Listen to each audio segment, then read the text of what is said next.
எனக்கு அருமையானவர்களே, ஆண்டவராய் இயேசு கிறிஸ்துவின் இனிய நாமத்தில் இந்த இதமான நேரத்தில், அழகான இடத்துல தேவனுடைய வார்த்தையை பகிர்ந்து கொள்வதில் நான் சந்தோஷப்படுகிறேன். மகா வறட்சியான தேசத்திலிருந்து தேவன் நம்மை அழைத்து வந்து புல்லுள்ள இடங்களில் மேய்க்கிறார். மகா வறட்சியான தேசமாகிய எகிப்தில் இருந்து அன்றைக்கு தேவன் இஸ்ரவேல் ஜனங்களை அழைத்து கொண்டு வந்தார். அவர்கள் தங்களுக்கு உண்டான மேய்ச்சலிலே திருப்தி அடைந்த போது தேவனை மறந்தார்கள் என்று சொல்லி பார்க்கிறோம். தேவன் எங்கே இருந்து நம்மை அழைத்து வந்தார்? தேவன் எப்படி எங்களை அழைத்து வந்தார்? அவர் அழைத்து வரும்போது எப்படியெல்லாம் அற்புதமாய் அதிசயமாய் எங்களை நடத்தி வந்தார் என்பதை ஒரு நாளும் நாம் மறந்து போகவே கூடாது. இஸ்ரவேல் ஜனங்கள் தேவன் செய்ததை சீக்கிரமா மறந்து போயிட்டாங்க பாருங்க. தேவன் அற்புதங்களும் அடையாளங்களினாலும் தம்முடைய பலத்த கரத்தினாலும் ஓங்கிய புயத்தினாலும் அவர்களை நடத்தி வந்தார். செங்கடலை இரண்டாக பிளந்து வெட்டாந்தரையில நடத்தி வந்தார். எகிப்தியரின் அங்கே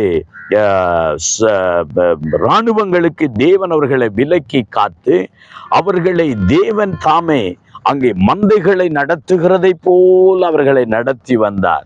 இரவிலே மேக அக்கினி ஸ்தம்பமாக, பகலிலே மேக ஸ்தம்பமாய் இருந்து ஆண்டவர் வலுவாதபடி அவர்களை நடத்தி வந்த போதிலும், கண்மலையை பிளந்து தண்ணீரை கொடுத்த போதிலும், வானத்து மன்னாவினால் அவர்களை போஷித்த போதிலும், தேவனுடைய கிரிகளை சீக்கிரமாய் மறந்து போனார்கள் என்று சொல்லி நாம் வாசிக்கிறோம். அதனாலதான் 103வது சங்கீதத்தில நாம் ஒவ்வொரு நாளும் நம்முடைய ஜெபத்தை முடிந்த உடனே சொல்லுகிற ஒரு ஜெபம் என்ன? என் ஆத்துமாவே கர்த்தரை ஸ்தோத்தரி, என் முழு உள்ளமே அவருடைய பரிசுத்த நாமத்தை ஸ்தோத்தரி. என் ஆத்துமாவே நீ கர்த்தரை ஸ்தோத்தரி, அவர் செய்த சகல உபகாரங்களையும் நீ மறவாதே என்று சொல்லி நாம் நமக்கே, நம்முடைய ஆத்துமா நமக்குள்ளேயே பேசுகிற ஒரு வார்த்தை தான் அந்த ஜெபமாக 103ஆம் சங்கீதத்திலிருந்து பார்க்கிறோம். எனக்கு அருமையானவர்களே, இன்றைக்கு கர்த்தர் உங்களுக்கு எத்தனை நன்மைகளை செய்திருக்கிறார், அவைகளை எண்ணி பாருங்கள். ஆண்டவரை துதியுங்கள், ஆண்டவரை ஸ்தோத்திரம் பண்ணுங்கள். கர்த்தர் எவ்வளவோ வல்லடிகளுக்கு நம்மை விலக்கி காத்தாரே, அக்கிரமங்களை எல்லாம் மன்னிச்சாரே. எத்தனை நல்ல தேவன்! ஹல்லேலூயா! அவர் எங்களுக்கு செய்த நன்மைகளை ஒரு நாள் மறந்து போகக்கூடாது. இதைத்தான் உபாகமம் புஸ்தகத்துல அங்கே 6வது அதிகாரம் 12வது வசனத்துல ஆண்டவர் சொன்னார், நீ அடிமைத்தன வீடாகிய எகிப்து தேசத்தில் இருந்து உன்னை புறப்பட பண்ணின கர்த்தரை மறவாதபடி எச்சரிக்கையாயிரு. கர்த்தர் எங்கிருந்து எங்களை அழைத்து வந்தார்? அடிமைத்தனமாகிய எகிப்து, பார்வோனின் அடிமைத்தனம், உபத்திரவம், நெருக்கங்கள், ஒடுக்கப்பட்டு கொண்டிருந்து ஐயோ என்று கூக்குரலிட்டு கொண்டிருந்த நேரம் தேவன் பார்வோனின் கைகளுக்கு அவர்களை விலக்கி மீட்டாரே.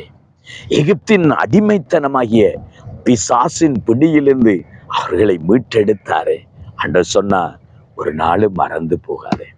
இன்றைக்கு கர்த்தர் நம்மளை பாதாள குழியிலிருந்து, உளையான சேற்றிலிருந்து நம்மை தூக்கி எடுத்தாரே. அதை மறந்தே போகக்கூடாது. பிசாசின் கையிலிருந்து நம்மை விடுதலையாக்கினாரே, மறந்து போகவே கூடாது.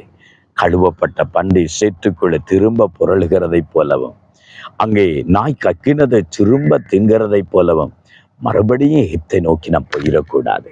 அந்த பாவத்தை நோக்கி போய்விடக்கூடாது. அந்த சாத்தானுக்கு மறுபடியும் அடிமையாகிடக்கூடாது. கர்த்தரை மறவாதபடிக்கு, அவர் செய்த நன்மைகளை மறவாதபடிக்கு கர்த்தரை தேடுவோம், கர்த்தரை சேவிப்போம், கர்த்தரை ஸ்தோத்தரிப்போம். ஜெபிப்போமா? ஹல்லேலூயா! எங்கே இருந்து தேவன் நம்மை அழைத்து வந்தார் என்று நினைத்து, ஆண்டவரே என்னை சேற்றிலிருந்து தூக்கி எடுத்தீரே, நாற்றத்திலிருந்து என்னை தூக்கி எடுத்தீரே, பாவத்திலிருந்து என்னை தூக்கி எடுத்தீரே, உலக ஆண்டவரே வழிபாட்டிலிருந்து எங்களை தூக்கி எடுத்தீரே. ஸ்தோத்திரம் அப்பா, ஸ்தோத்திரம். எகிப்தில் இருந்து அன்றைக்கு இஸ்ரவேலை விடுதலையாக்கி கொண்டு வந்ததை போல எங்களை தேவன் விடுதலையாக்கி கொண்டு வந்தீரே. ஸ்தோத்திரம்.